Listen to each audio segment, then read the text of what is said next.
5 golden skills for anyone who needs to communicate, aka literally everyone. AKA what we should be teaching as a general comm studies course instead of just public speaking.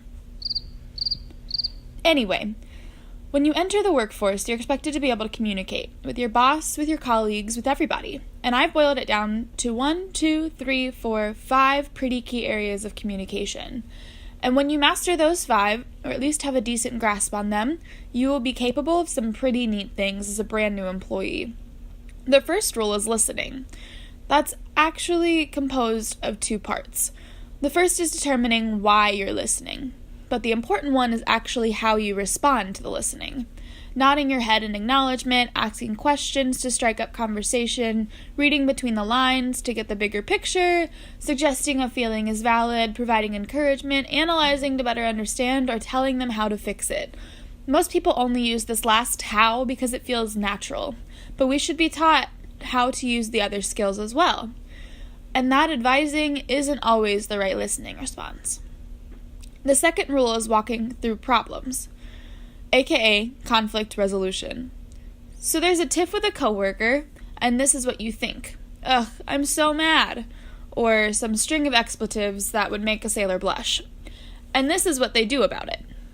Tells everyone but who they're mad at what they're mad about, or angrily subtweets Facebook posts or Finsta bashes the person they're mad at.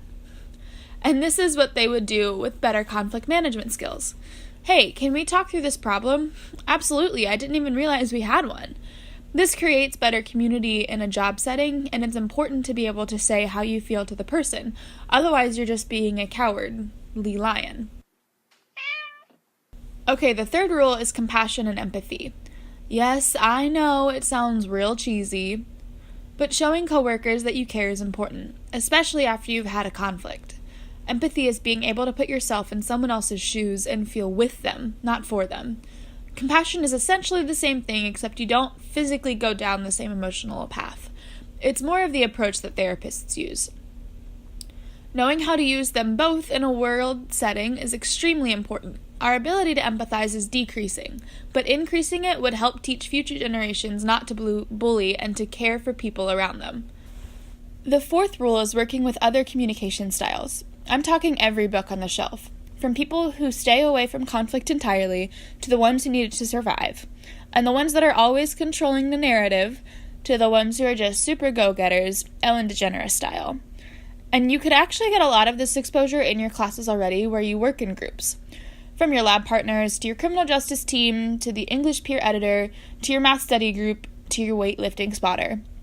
And that exposure is something that is very helpful in every field of work because you must be able to play nice with others. But I do think it's something that we need to teach more of. We need to actually explain to students how to work with this communication style. When you figure that out, then you are golden. The fifth rule is basic presentation skills. And this is what we spend an entire semester on. I'm not saying that it isn't important, but you do get lots of presentation practice in your chosen major. And all you really have to keep in mind is connection with your audience and to be yourself. While this isn't technically an interpersonal communication skill, one could argue that it actually really is, because it's all about the relationship. So learning and practicing these 5 key skills of interpersonal-ish communications is what will make you golden for every employer.